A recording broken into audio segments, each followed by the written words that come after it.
We just had a former governor say in his own words that the city has been getting screwed by the state.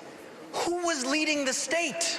It was you. Governor Hochul. You were leading the state for Governor 10 years. Hochul. There's a new kid on the block in American politics. His name is Zohran Mamdani, and he's about to become, almost certainly, the next mayor of New York City, a hugely important position in American politics, not just because you're in charge in New York, but also, of course, because you have a wider relationship with other politicians and, crucially, with Donald Trump. And that relationship could be very tricky because Zohran Mamdani calls himself a socialist and wants to do things in New York, like making the buses free, like having city-owned shops, like controlling the rent in a lot of places that Donald Trump doesn't think much of. He also wants to raise taxes, by the way, on businesses and wealthy individuals. So Zohran Mamdani with a huge task in New York City, but also, of course, a relationship to manage with Donald Trump, who has said he's going to do him some damage, at least politically, in the future. I looked at the polls, and looks like we're going to have a communist as the mayor of New York. It'll be very interesting. But here's the good news. He's got to go through the White House. He has said he'll take over New York if Mamdani wins, and he will, because he has no respect for him. He thinks he's a kid, and he's going to knock him on his tuchus. You could turn on TV any day of the week, and you will hear Donald Trump share that his pick for mayor is Andrew Cuomo. And he wants Andrew Cuomo to be the mayor, not because it will be good for New Yorkers, but because it will be good for him. Americast from BBC News. Hello, it's Sarah here in the BBC's bureau in Washington. And it's Anthony right next to Sarah here in Washington, D.C.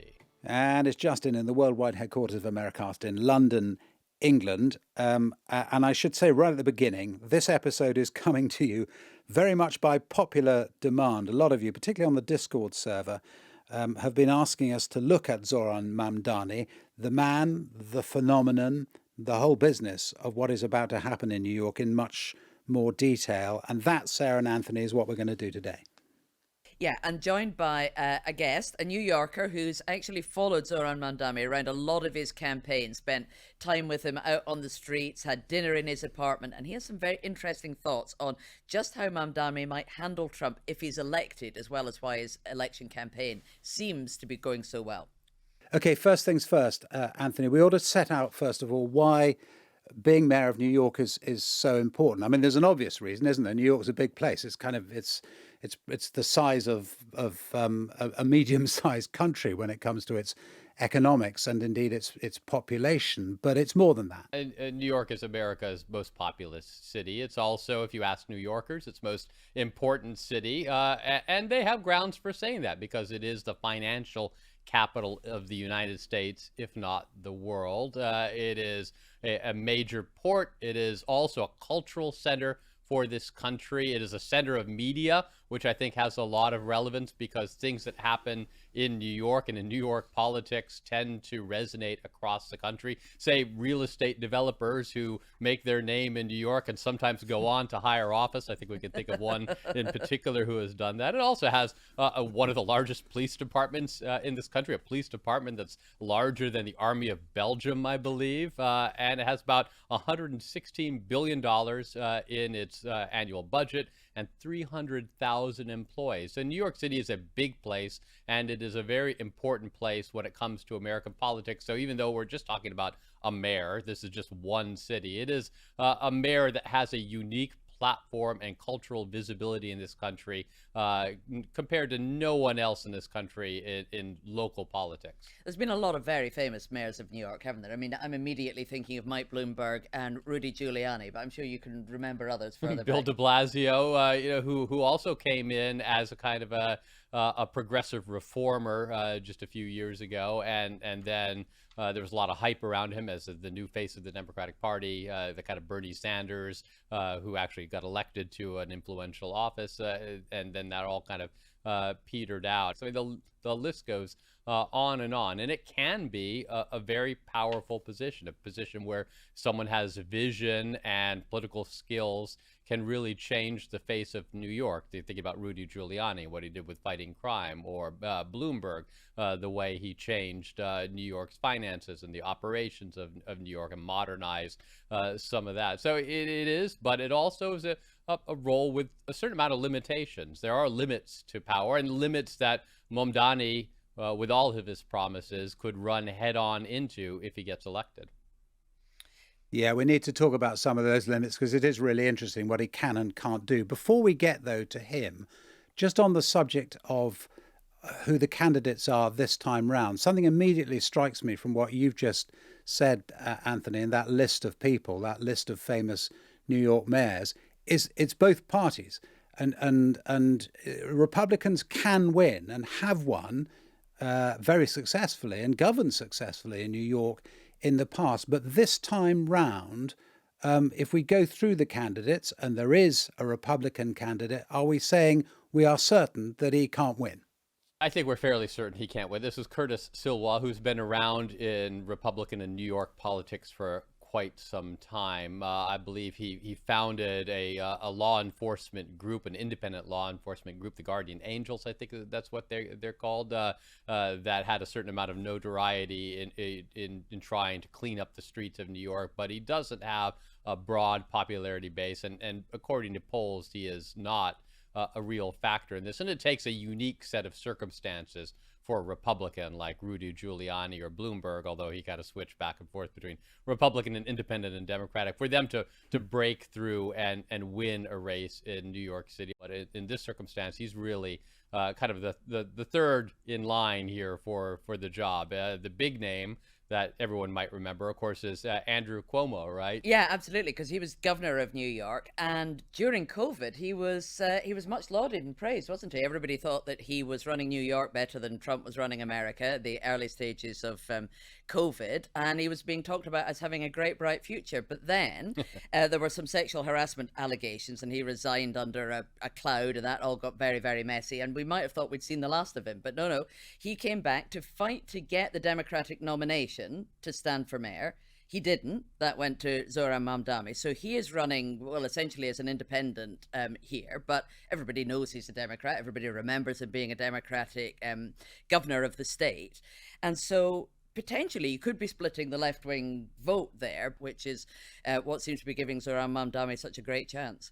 Yeah, and we should mention the incumbent, shouldn't we? I mean, there is a mayor of New York at the moment, but he's dropped out, hasn't he? Eric Adams. This is the very strange guy accused of various pieces of corruption and weirdly close now to Donald Trump.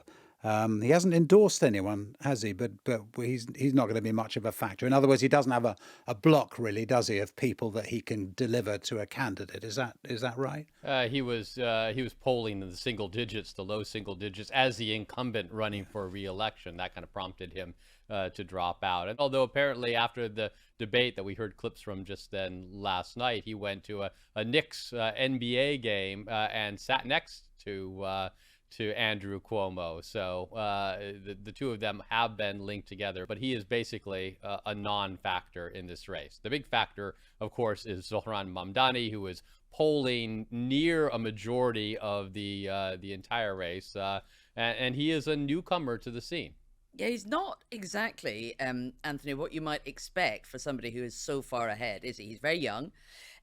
He's the first Muslim mayoral candidate for New York, and he's pretty left-wing. And we'll get into some of the details of his policies and the very big promises that he's making. But he has really burst onto the scene in New York. He's captured a huge amount of attention. He's very charismatic. He's got a big following, very devoted following from younger voters as well. And it's his personality as well as his politics that have really shaken up this race. Yeah, let's get a taste of that, Sarah, because the thing that first brought him to a lot of people's attention was his ability on social media and the videos that he was putting out, and the appeal of those videos, both in policy terms, but also just his ability to communicate. Every politician says New York is the greatest city on the globe. But what good is that if no one can afford to live here? City Hall is engulfed in corruption. Unscientific report. The cost of living is the real crisis. New Yorkers are being crushed by rent and childcare. The slowest buses in the nation are robbing us of our time and our sanity. Working people are being pushed out of the city they built. A mayor could change this, and that's why I'm running. Yeah, I think it's interesting to see the laser-like focus he has in this clip and throughout his entire campaign on economic issues, on cost of living issues. You know, there's a lot of talk about Democrats focusing too much on cultural issues and getting distracted. Well, here's someone who is of the left, who's not talking about cultural issues so much, even though he has an interesting cultural background. He's talking about affordability, and I think that is one of the things that has really resonated with a lot of New Yorkers and allowed him to slip past some of the critiques of him as lacking experience or being too extreme on the left. Tell you, I heard praising him the other day, Anthony, and that was David Axelrod. So right from the center ground of the party, kind of Obama, well, he was the guy in a sense who invented Barack Obama, went on to work for him in the White House, is absolutely mainstream Democratic Party, but has always said and was fiercely critical of the Biden administration. And it seems to me, if you've interested David Axelrod, who brought Obama to the White House and is very much a centrist, and is also the son of Jewish emigres from Europe, incidentally, and that is relevant as well when you think of Mamdani's position, particularly on the Palestinian issue. If you can interest someone like that through your political talent, it just seems to me you're getting somewhere. Yet not just David Axelrod, Justin. I've seen on social media your favourite Democratic advisor, James Carville, also saying exactly the same thing, saying he Yes. teaches politics, Yeah. and he would use this campaign as a model for how to stick with the campaign discipline and get your message across. Right, and let's be honest, there are some very real problems with affordability in New York City. I think the average New Yorker spends more than 50% of their income on housing. The cost of housing is high.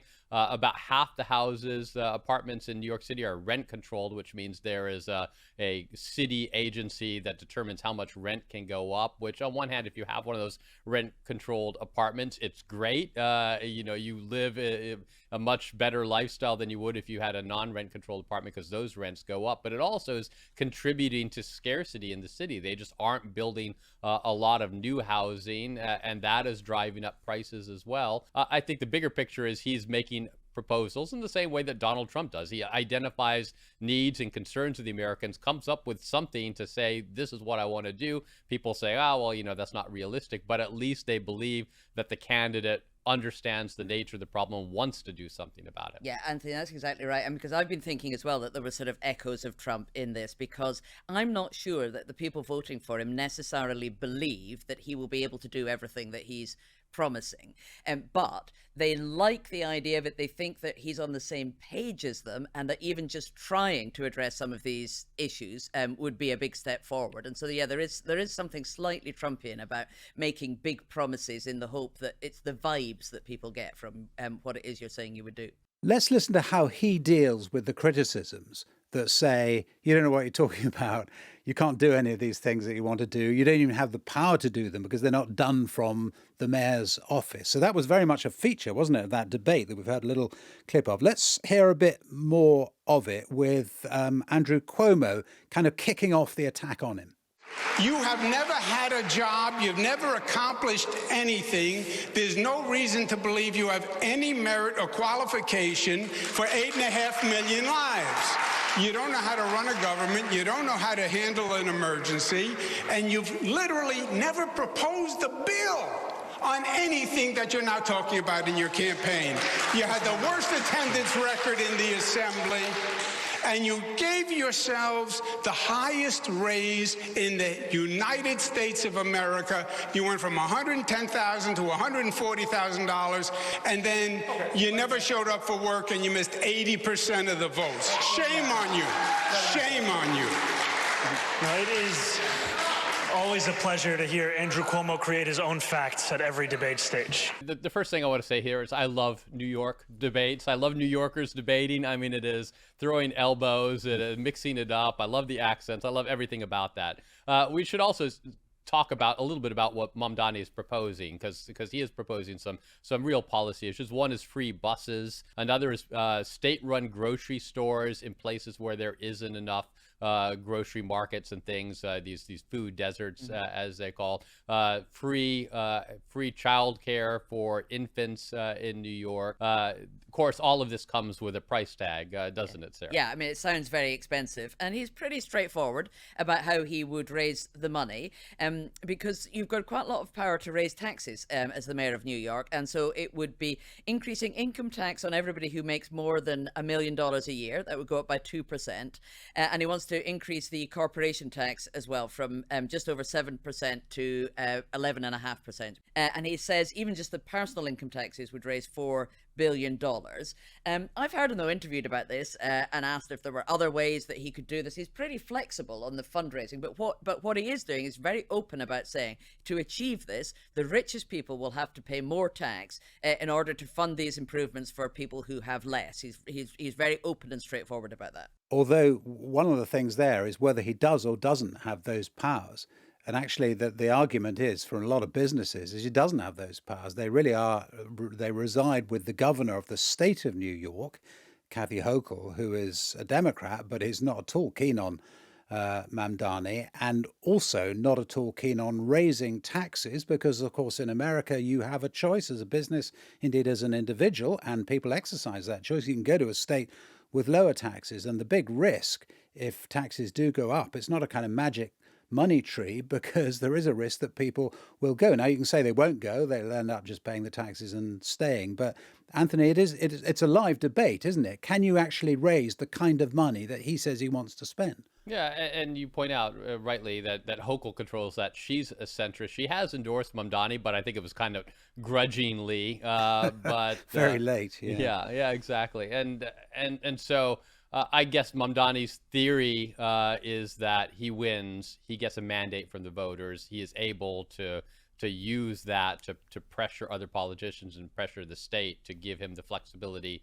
to do that. But it is going to take a lot of skill to try to get the state to go along with any of the things he's proposing. I mean, the mayor of New York has not so much power over taxing, and that is one which concerned a lot of the wealthy people who live in New York. They're terrified that they're going to get hit with a billionaire's tax, because there are quite a few really wealthy people who live in New York, and two, that it's also something that's very unrealistic for him to be able to pull off. Now, talking of the police, Anthony, whom you mentioned there, it is a very big issue in New York policing. And Justin, you've said in the past, I don't disagree with you, that among the stupidest things that Democrats could ever say was when they were campaigning to defund the police, Yeah. and that turned off a lot of voters. Well, Mamdani is on that list. He had said way back in about 2020 or something, I think around about the time of the George Floyd protests, that the police should be defunded. He said that the New York police were racist and anti-queer. He was very, very critical of them. And that has come up, of course, during the campaign. So he has now properly apologized. He's gone round to various police stations and done so. He's done it on television, said that he was wrong about that he has learnt more since he was elected to the State Assembly. He's met far more police officers, and that he's sorry he ever said that, and he no longer has those views. Is that enough, do you think? Yeah, I think it is, actually. And I think he has done what, in a way, Kamala Harris never quite managed to do, which is to stand up and address the things that they regret saying in the past and say openly, I regret saying this. I no longer believe it.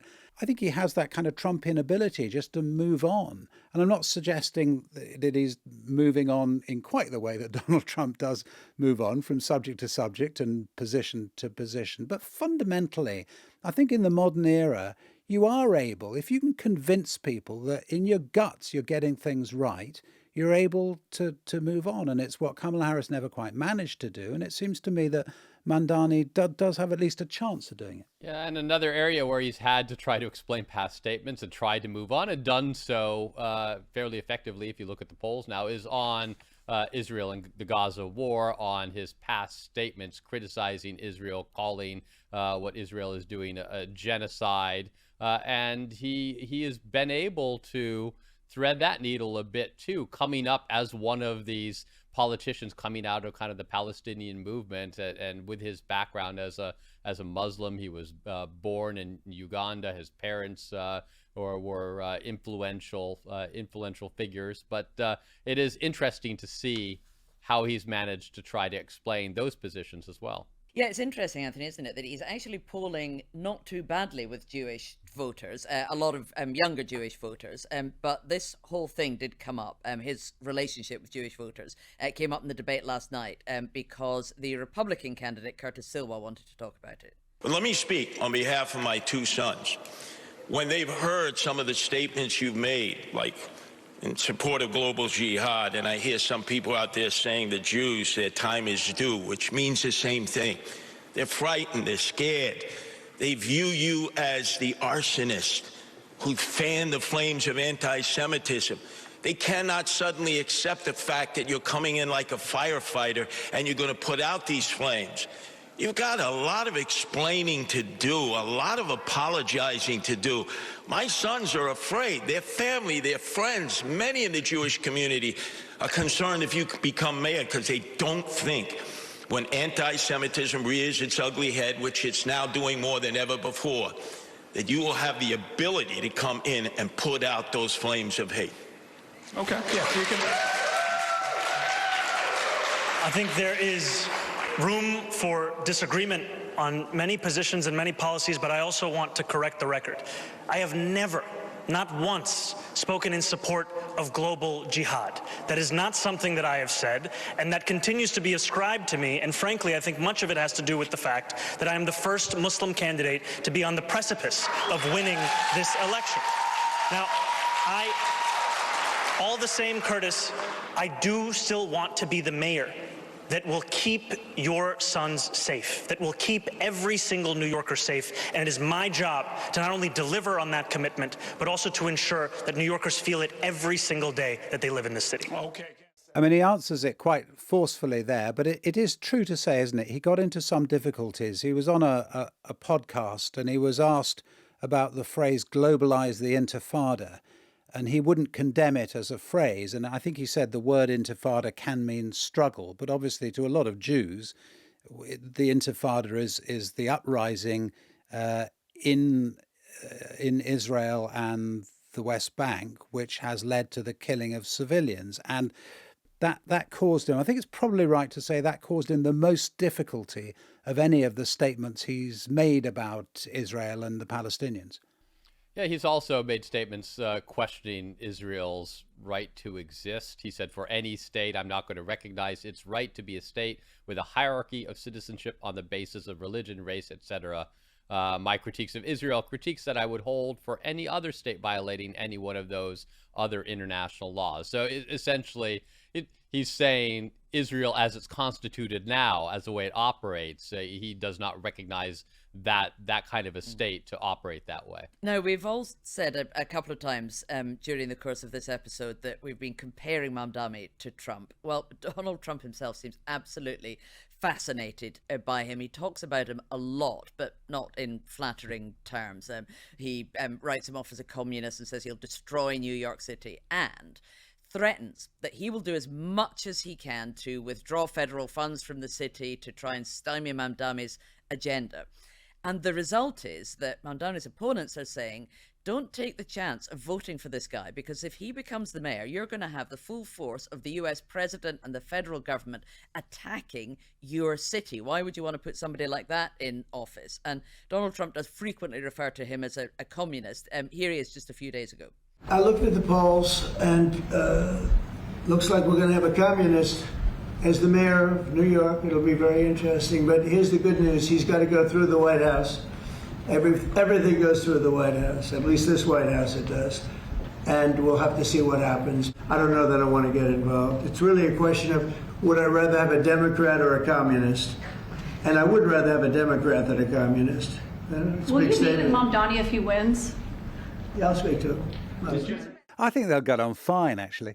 I think they've both got, as we've been saying, they've both got a populist appeal. They're both very good communicators to the enormous annoyance of their opponents. In the end, they'll probably end up just living with each other, won't they? Yeah, that'll be an interesting dynamic to watch. Obviously, Trump has a lot of influence and a lot of ways he can punish New York City, already punishing New York City by suspending some of these big projects. A tunnel from New Jersey to Manhattan has been put on hold during the shutdown. There's funding that he could cut off that would also really punish New York State and New York City if he wants to play hardball. Let's listen to what they said at the debate, because it came up. It's such an important issue, isn't it? He has said he'll take over New York if Mamdani wins, and he will, because he has no respect for him. He thinks he's a kid and he's going to knock him on his tuchus. Look, Donald Trump ran on 3 promises. He ran on creating the single largest deportation force in American history. He ran on going after his political enemies, and he ran on lowering the cost of living. If he wants to talk to me about the 3rd piece of that agenda, I will always be ready and willing. But if he wants to talk about how to pursue the 1st and 2nd piece of that agenda at the expense of New Yorkers, I will fight him every single step of the way. Mamdani is the kind of candidate, the kind of politician that a lot of Democrats say they want. They want someone who is younger, someone who is left-wing, who proudly espouses progressive ideas. He does that, who's willing to mix it up with his opponents and throw elbows. I mean, we heard from all of these clips, he is more than able to stick up for himself in a debate, and then is charismatic as someone who can really paint a vision for the future. Now, this doesn't necessarily mean he's going to be successful as mayor, but this does mean he might have a chance to really rocket out of this and become bigger than just the mayor of New York. And the fact that he's running against Andrew Cuomo, who is the face of the Democratic old guard, the face of the establishment, as I mentioned, the son of a governor, someone whose family name has been around New York politics for decades, a half century practically. This really gives him the opportunity to paint that contrast even more. Justin, probably important to point out at this point that although he might be a model for the kind of person the Democrats might want to take into being their presidential candidate in 2028 or beyond, it cannot be him. Zohran Mamdani was born in Uganda. And yes, although he is now a naturalized citizen, I think he cannot run for president because he was not born in the United States.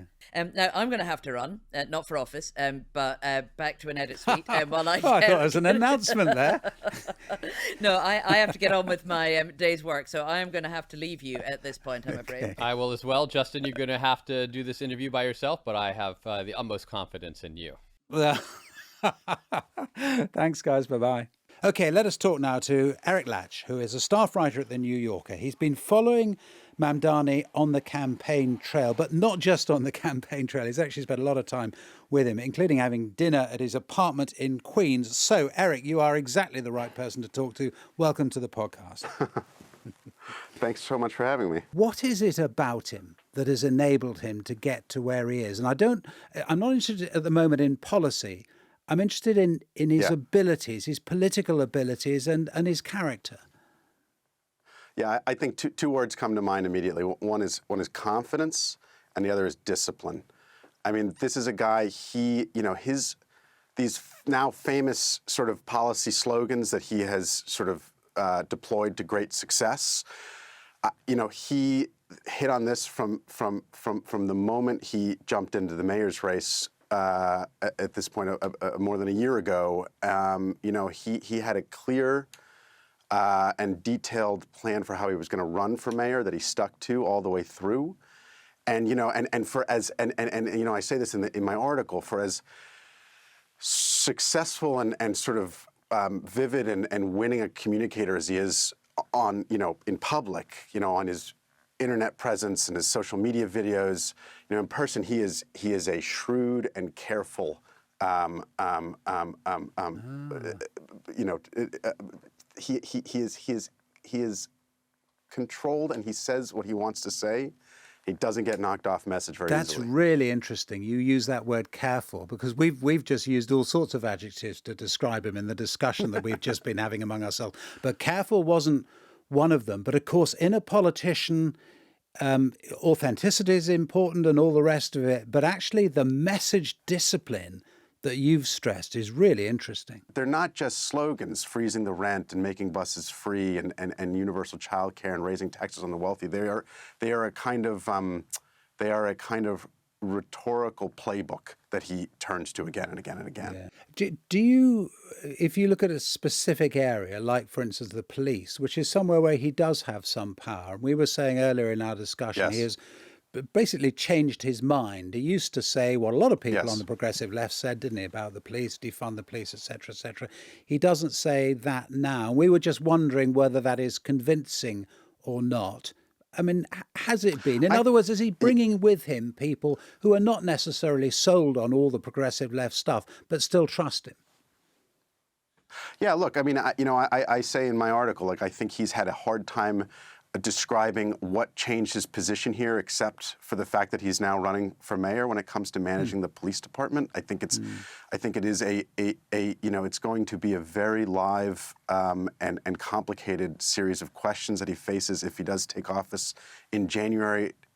Not just the general rhetorical way that he talks about the police, but very, very specific questions that are going to come up inevitably as mayor about how the police in New York treat protesters, about how they treat homeless people, about how they, and on down the list of just kind of like the day-to-day decision-making and problems that a mayor faces. So that I think is definitely going to be, a kind of front and center issue for him if he does become mayor. That said, he just yesterday, at the debate last night, he confirmed some reporting that had come out that said that he, plans to ask the current police commissioner, Jessica Tisch, who is,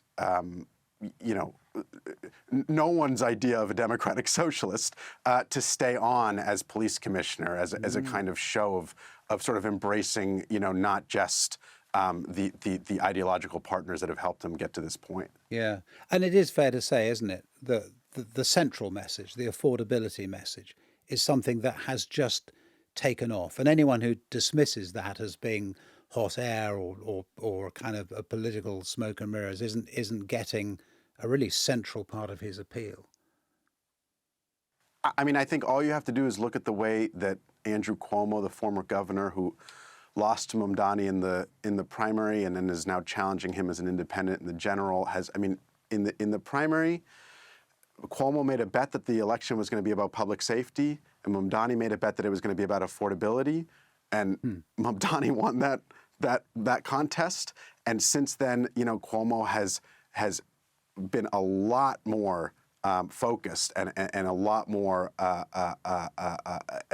acknowledging that the issue of affordability is perhaps the top issue for many voters in New York City. And on that, can he deliver? His central policy proposal in the campaign was to freeze rents on, pardon my I'm going to put my wonk hat on for just like a half second here, but it's like Wear the it with proposal pride. is to freeze rents, to freeze rents on housing units, apartments in New York City that fall under some pretty unique rent control laws that New York has on the books here. But those only represent about a quarter of the city's total housing stock. So it's about a million housing units in the city. About 2 million people live in those apartments. So for the 3/4 of the rest of the city, that freeze the rent proposal doesn't apply directly.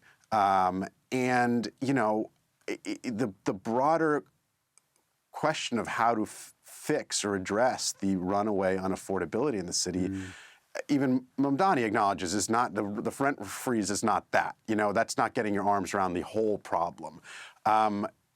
It's an area. It's a big chunk of policy space where the mayor holds some power, as we were just talking about. Sort of what are the mayor's powers? Well, here's an example of a place where he does hold some cards. How that then spills out into the broader debate about what to do about housing costs and rent costs and the high cost of building in New York, and just how jam-packed New York already is with building and with people. It's just it's like the first chapter of what's going to be probably a very long book. I just wonder about what we should make of his relationship with the rest of the Democratic Party. So far it's been a very uneasy getting to know you period. He has won over a few Democrats who sort of greeted him skeptically. I mean, he certainly represents a kind of, an insurgent faction in the Democratic Party that's been in conflict with mainstream and establishment leaders and interests within the party. He's had a little success this summer. I mean, Governor Kathy Hochul in New York has endorsed him and is, they've spent the summer sort of speaking warmly about each other in various ways. They seem to sort of see eye to eye on the idea of making, childcare for young kids, a reality in the city. But some of the other, it just so happens that the leader of the Democrats in the Senate, Chuck Schumer, and the leader of the Democrats in the House of Representatives, Hakeem Jeffries, are both New Yorkers, both from Brooklyn, and both have yet to endorse Mamdani, and really there's been very little movement on that in the past few weeks. There's no indication that sort of either side is warming to the other here. That's quite pointed, isn't it? Given what you point out, that they're both New Yorkers. What are they, in the end, are they going to have to just do it, or can they just hold out and not do it? I wonder what the thinking is there. There's some layers to this, but what's been reported, what people talk about, what seems to sort of be the widely acknowledged as sort of the important factors in this dynamic. Has to do with both Schumer and Hakeem Jeffries, particularly Schumer, are longstanding supporters of Israel, and the Democratic Party donor base, is full of longtime supporters of Israel, and Mamdani's criticisms of the Israeli government's war in Gaza, this is an impasse. This is a sort of a political point that seems like these different players can't don't see a way to resolve. And it also has to do with both Schumer and Jeffries are looking at midterm maps for 2026. This is a national issue, but it also has to do with New York City's backyard, because New York City has these suburbs to the north, in upstate New York, and then to the east on Long Island, where for the past several cycles there's been these very hotly contested House races that have really kind of determined the balance of power in the House of Representatives, and those districts are full of the stereotype is that these suburbs in eastern Long Island are full of cops and firefighters and sanitation workers that sort of come into the city and out every day and sort of just are not philosophically disposed to embrace a kind of a democratic socialist pitch or a kind of idea of the city as a place where social spending needs to increase or that kind of needs to just to take a pivot to the left, and sort of how Mamdani's politics get talked about in those suburbs, and then sort of by extension in sort of districts across the country, I think is something that's also on a lot of Democratic leaders' minds. That then brings us finally back to him, because you've seen him campaigning. You've seen him sort of one-to-one with voters on the street. Do you think he's got what it takes to bring in a much wider group of people than just those who would obviously support him? Yeah, I'll answer the question, but I think the deeper one embedded there, is an old one, which is just kind of how does the New York City mayor matter in terms of national or even international politics? It's a big job with a high profile. It comes, with a lot of power, but complicated power, as we've discussed, sort of hemmed in various ways. Again, the velocity of this I think, is something that we should all kind of just pause and take a breath about. 6 months ago, most people in New York did not know who this guy was.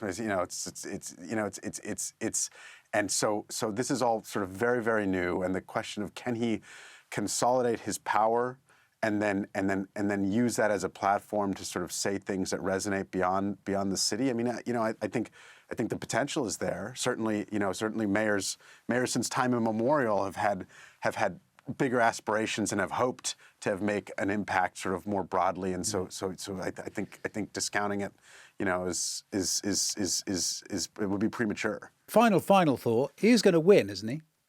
I mean, is there any chance at all that he doesn't?